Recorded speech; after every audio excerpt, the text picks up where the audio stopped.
اعوذ باللہ من الشیطان الرجیم بسم اللہ الرحمن الرحیم السلام علیکم ورحمۃ اللہ وبرکاتہ۔ شہ نشین بتشریف فرما All India Muslim Personal Law Board کے صدر حضرت مولانا خالد سیف اللہ رحمانی صاحب، All India Muslim Personal Law Board کے جنرل سیکرٹری صاحب، جماعت اسلامی ہند کے امیر، بہار سے تشریف لائے رکن قانون ساز کونسل، شہ نشین بتشریف فرما معزز علماء اکرام، مشائخین عظام، بزرگان قوم اور ملت، محترم تمام یہاں کے جلسے کے ذمہ داران، آرگنائزرز، میری عزت دار ماں اور بہنوں، عزیز بزرگوں اور دوستوں، مولانا خالد سیف اللہ رحمانی صاحب کا حکم ہوا کہ میں ان کے بصیرت افروز خطاب کے بعد کچھ بولوں۔ میں نے حضرت سے احتراماً عرض کیا کہ بہتر یہ ہوگا کہ میں آپ سے پہلے بول لوں، ورنہ پھر میرے چاہنے والے یہ کہیں گے کہ پھر بی ٹیم اور سی ٹیم کا قصہ اس میں بھی نکال لیں گے۔ میرے عزیز دوستوں اور بزرگوں، اسلام ایک دین فطرت ہے،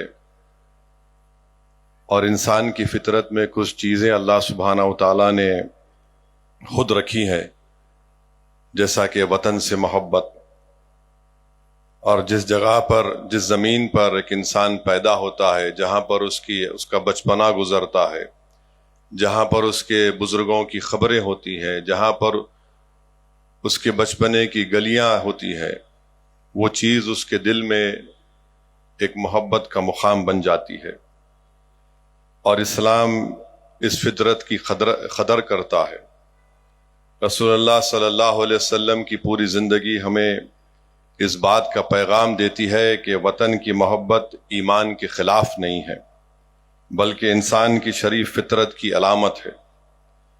نبی کریم صلی اللہ علیہ وسلم مکہ چھوڑ رہے ہیں، 53 سالہ زندگی وہاں پر گزارے، جس سرزمین پر آپ پیدا ہوئے، جس سرزمین میں آپ کے بچپنے کی گلیاں گزری، اس مکے کو چھوڑتے وقت اللہ کے رسول صلی اللہ علیہ وسلم نے درد بھری آواز میں یہ کہا کہ مکہ، مجھے تیری زمین بڑی پسند ہے، اور درد بھری آواز میں کہا کہ تو اللہ کی زمین میں سب سے زیادہ محبوب جگہ ہے، اگر تیری قوم مجھے یہاں سے نہیں نکالتی تو میں یہاں سے نہیں جاتا۔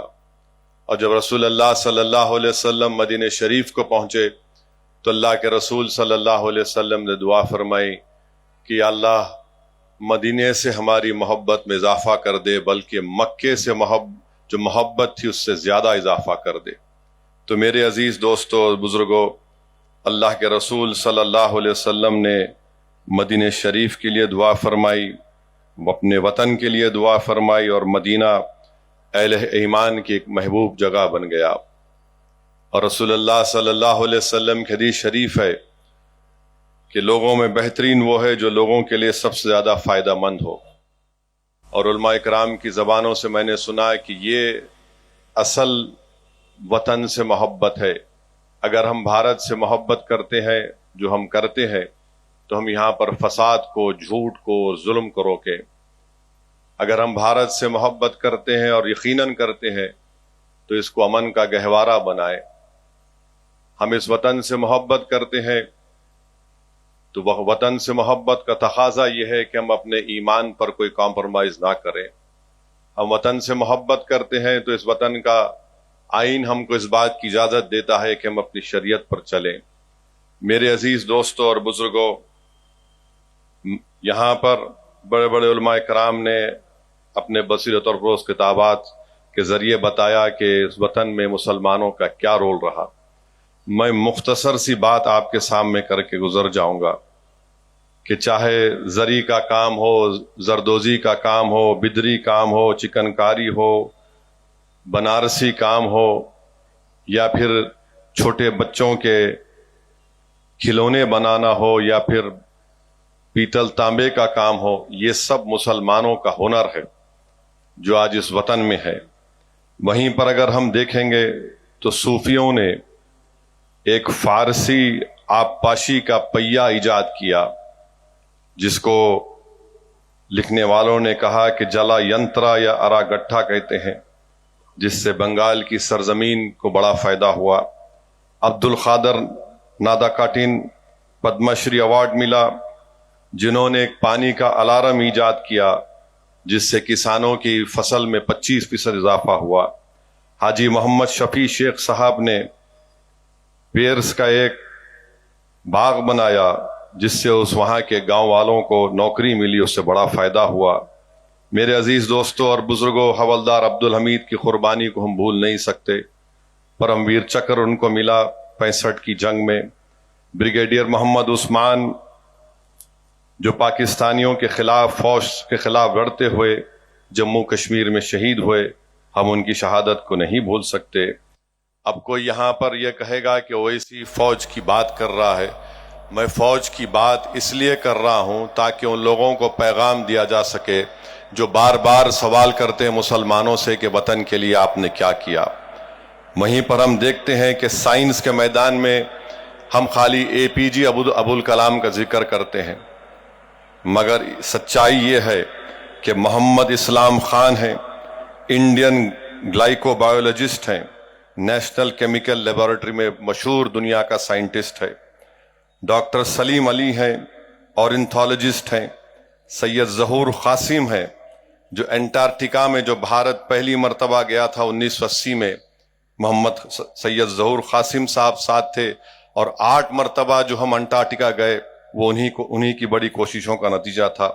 ابراہیم علی ابوبکر صدیق ہے، ایگریکلچر سائنٹسٹ ہیں، اور انہوں نے اپنے ایجاد میں جینیٹکس اور پلانٹ بریڈنگ کے بارے میں جو کام کیا اس کی وجہ سے چھوٹا باسمتی بڑا مشہور ہوا۔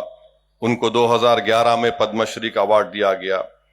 یہ ہمارے چوہا نما کون قانون، جس میں وکیل حسن، منا قریشی، محمد رشید، فیروز قریشی، محمد ارشاد، نصر الدین نسیم، جس کو انگریزی میں ریٹ مائنرز بولتے، جنہوں نے 40 ورکروں کی جان بچائی جو اتراکھنڈ میں کسی ایک ٹنل میں پھنس گئے تھے، اور دلی سرکار نے ماشاءاللہ اس میں ایک بچہ وکیل تھا، اس کو انعام کے طور پر بلڈوزر سے اس کا گھر بھی توڑ دیا۔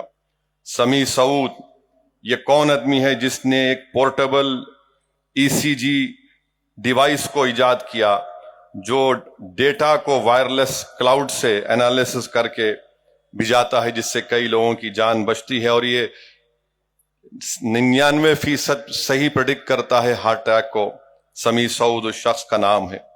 سید Ehtesham Hasnain, molecular epidemiology, drug resistant tuberculosis کے بارے میں انہوں نے جو اپنا پیپر پیش کیا، اس سے کئی مریضوں کے پیسے بچ رہے ہیں اور ان کی صحت اچھی ہو رہی ہے۔ وہیں پر ہم دیکھتے ہیں کہ عبید صدیقی، اے صدیقی، یہ مولیکولر بایولوجی میں اور ایگریکل جینیٹکس میں انہوں نے کام کیا۔ عظیم پریم جی نے وپرو کو ساری دنیا میں مشہور کر دیا۔ حابل کوکری والا وہ کھاٹ کے مالک، اور پھر یوسف علی جو لولو کے مالک ہیں، انہوں نے کئی لوگوں کو نوکری دی، ریٹیل میں کا بادشاہ جس کو مانا جاتا ہے۔ وہیں پر مولانا ابوالکلام آزاد رحمۃ اللہ علیہ کی قربانیاں ہم بھول نہیں سکتے۔ پھر تعلیم کے میدان میں آپ جانتے ہیں فاطمہ شیخ کون تھی، جو ساوتری بائی پھولے کے ساتھ مل کر بچوں کو تعلیم کا انتظام کیا۔ پھر وہیں پر رابعہ جو ملا پورم کی ایک اپاہج لڑکی تھی، جس نے خواندگی کو عام کرنے کے لیے بڑے محنت کی، تو وہاں پر مرکزی حکومت نے ان کو ایوارڈ دیا۔ شاہ نواز شیخ، جس کو آکسیجن مین کہتے ہیں ممبئی کا، اس نے 8000 لوگوں کی جان بچائی۔ اس نے جب دیکھا کہ اپنی دوست کی بیوی جو حاملہ تھی کووڈ میں مر گئی، تو اس نے اپنی سول کانٹریکٹر کو چھوڑ دیا، اپنی گاڑی بیچی، اور اپنی دکان میں اس نے فری آکسیجن کا سینٹر بنایا۔ 2 بھائی ہیں تجمل مزمل پاشا، جنہوں نے اپنی زمین کو بیچ کر جو غریب لوگ کولار کی ڈسٹرکٹ میں ہیں ان کے کھانے کا انتظام کرتے ہیں۔ توفیق اور حسین پٹھان، یہ 2 لوگ ہیں جو گجرات میں موربی کا برج گرا تو توفیق نے 35 لوگوں کو اسپتال لے کر گئے، اور یہ تیراک تھا حسین پٹھان، تیر کر 50 لوگوں کی جان بچائی اس ندی میں کود کر۔ آج میرے عزیز دوستوں اور بزرگوں، حقیقت یہ ہے کہ اگر ہم جس سرزمین حیدرآباد میں ہم رہتے ہیں، یہاں پر سب سے پہلا شخص اگر کوئی کالا پانی کو گیا تو شخص کا نام مولوی علاؤ الدین تھا، جو تاریخی مکہ مسجد کے امام تھے۔ 17 جولائی سن 57 کو انہوں نے جمعے کا خطبہ دیا، سلطان بازار کی ریزیڈنسی میں جا کر احتجاج کیا، اور پھر ایک لمبا قصہ ہے۔ بہرحال ان کو اٹھا کر ان کی زندگی ختم ہونے تک کالا پانی میں ان کو رکھا گیا۔ انگریز لکھ رہے تھے کہ شخص مر جائے گا، مگر یہاں کی جو حکومت تھی نظام کی سالار جنگ، وہ بولتے تھے کہ مولوی علاؤ الدین خطرناک ہے، ہم نہیں لا سکتے۔ ہمارے ملک کا ترنگا کس نے اس کو بنانے کا ایک بہت بڑا رول اگر کس کا ہے تو حیدرآباد کی ثریا طیب جی کا ہے۔ اور پھر آپ جانتے ہیں کہ عابد حسن صفرانی کون تھے؟ یہ وہ شخص تھا جو نیتا جی سبھاش چندر بوس کے ساتھ تھا۔ حیدرآباد سے ان کا تعلق، 2 سال ورلڈ جنگ عظیم، دوسری جنگ عظیم میں ان گرفتار کر لیا گیا۔ مگر ہم یہ بھی دیکھتے ہیں کہ آج ہم سے پوچھا جاتا ہے، یہ گورنمنٹ آف انڈیا کا ریکارڈ ہے، فارن ایکسچینج 38% گلف کوآپریشن ممالک سے آتا ہے، اور جی سی سی میں سب سے زیادہ کام کرنے والے مسلمان ہیں۔ 38% بھارت کو فارن ایکسچینج ریمیٹنس جس کو بولتے ہیں آتا ہے۔ ہاں، یہ بات سچ ہے کہ ایڈوانس اکانومیز جو امریکہ، یونائٹڈ کنگڈم، آسٹریلیا، سنگاپور ہے، ان سے زیادہ آ رہا ہے، مگر وہاں پر بھی مسلمان بچے ہیں۔ ان تمام کے بعد بھی ہم پہ الزام لگاتے ہیں۔ اب میں آپ کو یہ بول کر اپنی بات کو ختم کر دوں گا کہ اس 75 سال کے سفر میں، اس ملک کی آزادی کے بعد سے پہلی ناانصافی کہاں پہ ہوئی؟ آئین بن رہا ہے۔ کیا یہ بات سچ نہیں ہے کہ مولانا ابوالکلام آزاد رحمۃ اللہ علیہ نے کہا کہ یہ کانسٹیٹیوئنٹ اسمبلی میرے لیے قید خانہ بن چکی ہے؟ جب کبھی مولانا آزاد حفظ الرحمان رحمۃ اللہ علیہ کے ساتھ اٹھتے اور کہتے کہ جو ریزرویشن دیا گیا اس کو دو، تو کیا یہ بات سچ نہیں ہے کہ سردار پٹیل مسلم لیگ سے وابستہ ان لوگوں کو کھڑا کر کے بولتے کہ مین سٹریم میں آؤ؟ پھر اس کے بعد آپ دیکھیں گے کہ سمویدھان کا مائنارٹی رائٹس کی جو کمیٹی بنائی گئی، سردار پٹیل کو ذمہ داری دی گئی۔ 27 فروری 47 کو سب کمیٹی نے کہا کہ مسلمانوں کو ریزرویشن ملنا چاہیے۔ 8 اگست 47 کو اس کو وڈرا کر لیا گیا۔ کیا یہ بات سچ نہیں ہے کہ مولانا آزاد نے جب مسلم لیگ کے لوگ مسلمانوں کو کہہ رہے تھے کہ تم پاکستان چلو، جو گورنمنٹ میں ملازم تھے، مولانا آزاد نے محنت کر کے ایک سرکولر جاری کروایا، اور پھر کیا ہوا؟ وہ سرکولر واپس لے لیا گیا۔ اس سرکولر میں کیا پھر بعد میں کیا لکھا گیا کہ اقلیتوں کی برابری ان کو دیا جائے گا؟ کہیں پر نظر نہیں آتا وہ۔ اور پھر آپ دیکھتے ہیں کہ اس لمبے ہمارے ملک کے سفر میں 62 دسمبر میں کشمیر میں رسول اللہ صلی اللہ علیہ وسلم کا منہ مبارک چوری ہو گیا۔ کیا آپ جانتے ہیں کہ 8 لاکھ مسلمانوں کو اس وقت ایسٹ پاکستان میں ڈھکیل دیا گیا؟ 8 لاکھ، یہ ڈیٹا ہے اس کا۔ فسادات کتنے ہوئے؟ نلی کا میسکر ہوا آسام میں، آپ نے دیکھا فساد ہوا ہاشم پورہ کا، ملیانہ کا۔ ہم اور آپ نے دیکھا گجرات میں، بلکہ 69 کا فساد تو 2002 سے بدترین تھا۔ پھر 2002 کی نسل کشی ہم نے دیکھی، 2019 کا دلی کا فساد دیکھا، حیدرآباد کے فسادات ہم نے دیکھے۔ مگر ایک بات جو لوگ سمجھتے نہیں ہے وہ یہ ہے کہ ان تمام فسادات کو ہم نے دیکھا، ہماری مسجد کو شہید کر دیا گیا، اور کورٹ کا جب فیصلہ آیا تو کورٹ نے کہا کسی نے شہید نہیں کیا۔ سپریم کورٹ کا فیصلہ آیا تو کہا کہ آستھا کی بنیاد پر مسجد آپ کو نہیں دی جا سکتی۔ ملک کی تاریخ اٹھا کر پڑھ لو، جو لوگ آج مسلمانوں کو گالی دیتے ہیں اور وفاداری کا سرٹیفکیٹ ہم سے پوچھتے ہیں، اتنا سب ہم نے سہا اور کل بھی سہیں گے، مگر وطن سے نفرت کے مظاہرے نہیں کیے۔ اقتدار پر بیٹھ کر ظلم کرنے والوں سے ہم نے کہا کہ تم ظالم ہو، ہم تم سے نفرت کرتے۔ تو مسلمانوں کو اگر تم دبا رہے ہو تو تم بھارت کو کمزور کر رہے ہو. اگر بھارت ایک دنیا کا امن گاہ بننا چاہتا ہے, ایک ڈیولپ کنٹری بننا چاہتا ہے, کیسے بنے گا جب آپ 19 کروڑ مسلمانوں کو اس طرح حقارت کی نظر سے دیکھیں گے, ان سے ناانصافی کریں گے.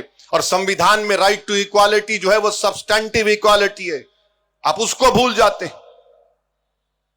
مسجد کا فیصلہ ہمارے خلاف آیا تو کیا کسی مسلمان نے کورٹ میں جا کر کسی جج کے اوپر جوتا پھینکا؟ جوتا پھینکنے والے کے بارے میں ایک لفظ نہیں بولا جاتا, نہ میڈیا میں بولا جاتا ہے, کیونکہ وہ اعلیٰ ذات سے اس کا تعلق تھا. ہماری وطن سے محبت ہے اور رہے گی.